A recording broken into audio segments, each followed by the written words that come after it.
So let's say we wanted to summarize this data and get like a view of how does citizenship vary by whether people are married or not, or how does income vary by sex or by age or something, right? So I'm going to go to Insert and choose Pivot Table. And I was just clicked in one place, but it looks like it selected kind of the range of contiguous data that I was clicked in. So that's what I want to summarize. It's usually best to put a pivot table on a new worksheet. So it gives me this thing where the pivot table is going to go, and then this builder or wizard to figure out the layout of the pivot table. So an obvious thing would be, how does income vary with sex, right? So I can take the sex column here. It's not clear who's male and female. And it has looked at the entire data set and said, okay, the possible options in this column seem to be 0 and 1. And so it's given me just the 0 and 1 there. And then I could take income and put it here in the values to be summarized. And right now it's just counting the incomes. But that just tells me kind of how many people there are, right? I want to actually see what's the average income. So in Mac territory, I can click on this little I. On a PC, there's like a little down arrow there. I can say I don't want to count it, I want to average it. So then it gives me the average of all people with a 0 reported gender and a 1 reported gender. So that's a basic use of pivot tables. If you wanted to do stats stuff, you could say, hey, let's take the income and summarize it again and just get how many there were. And income again and take the standard deviation. And then from those, you could construct confidence intervals or do a 2-sample t-test or something. Now I'd need to check for skewness to do all my stats stuff correctly, and it's hard to do that with a pivot table. But it's nice to see that you can break something, you can summarize something more than once. Okay, so I'm gonna, whoop, I didn't want to do that.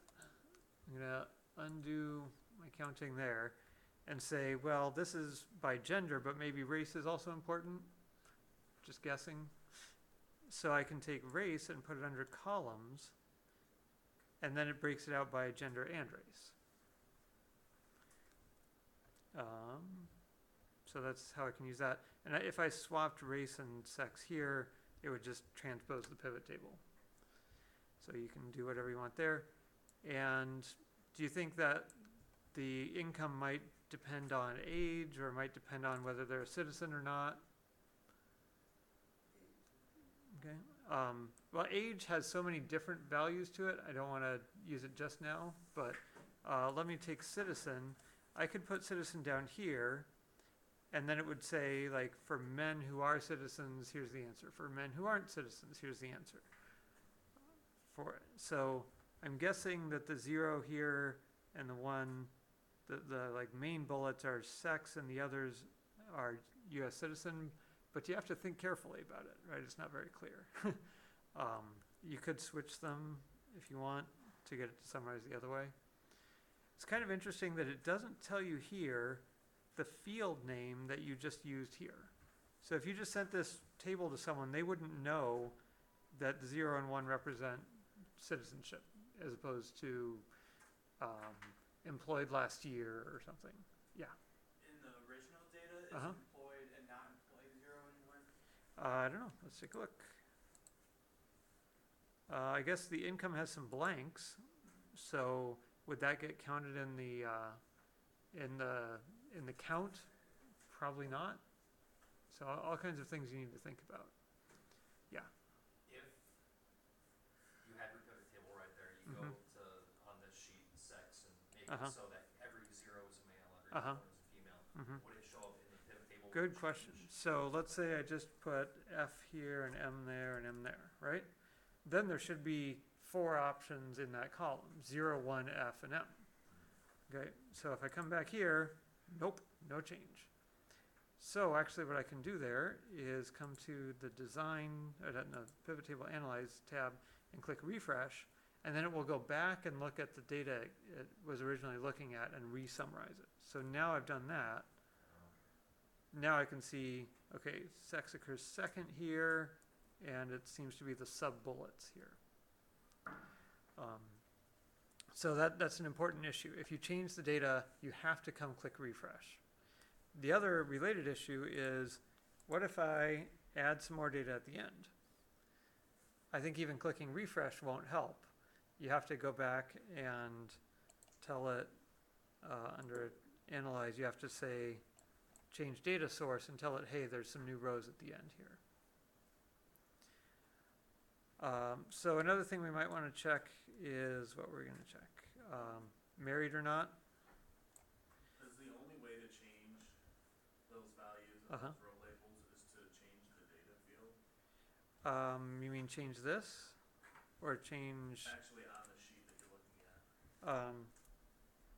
Instead of saying zeros and ones, you can force it to say, without changing that on the table. Like translate 0 to M and 1 to F or something. Yeah. I don't think you can do that through the pivot table, but you could insert a column here that would say, if this is a 0, give me an M, otherwise give me an F, Right. and then do a pivot table using that new column. Gotcha. So if I grab the married field here, I can put that under filters. And now it's showing, it hasn't changed the pivot table, it's showing me people of all marital status. If I click on this and say, just show me the people who aren't married. Oh. So this is like a third dimension, right? Or you could think of it like, well, here's a page of people who aren't married. Here's a page of people who are married. So it's like 2 pages in a book. And then if you select everything, then that's like a summary at the end of the book. Is there a way to show them, like have that one there and then show the other one down there? You can have 2 pivot tables on a page. You'd have to coordinate them separately, or like, yeah, it'd be kind of a pain. I mean, if you want to, So you just make 2 different pivot tables and then copy that to some document? yeah. Now, if I wanted them all on the same page, let's say I couldn't move married here and get triple sub-bullets. So that way they are on the same page, kind of, as all one pivot table. And you can do all kinds of stuff. You can change the formatting. I think you can tell it a custom order. You can tell it, maybe don't show this one option. Especially if there's blanks. Sometimes you don't want to show the column that says there were 2 blanks, because who cares, right? You can change the sort order. So pivot tables are one of the top skills that employers say they want to see among Excel skills. But they don't update automatically. So if you have data where you're doing like a random simulation and you want to summarize it, then pivot tables are probably not what you want to use, because you'd have to be clicking refresh every time. Let's see. Yep. Oh, if I click here on my spreadsheet, then that little builder wizard thing disappears. And I'm like, oh no, how do I get it to come back? If you click here, it comes back, usually. If it doesn't, you can click up here and say, I want to see the field list. If you put data on, another thing here, let's make something we'd actually want to graph. Like, how about age and income? All right, oh, we got some 15-year-olds earning some income there. Let's just make life simple, do it all together. So you might want to say, well, how does average income vary by age, right?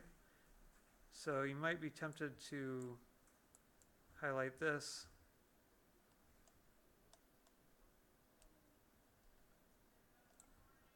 And put in a plot. And that actually worked reasonably well. but sometimes plotting from a pivot table doesn't work well. It tries to do something special, like a pivot chart, and that just gets frustrating.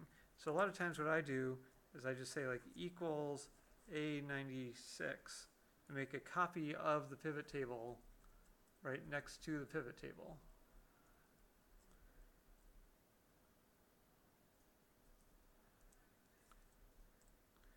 And then I plot from that, and then that's a happier kind of plot. So it's nice to make a kind of a live copy of the pivot table, so if the data in the pivot table does update, then this data updates too. The danger is, now if I come over here, and I got to get my field list back, if I decide to break this out, let's say by race, it says, hey, you've got stuff here that's going to get lost if you expand the pivot table sideways. So there we go.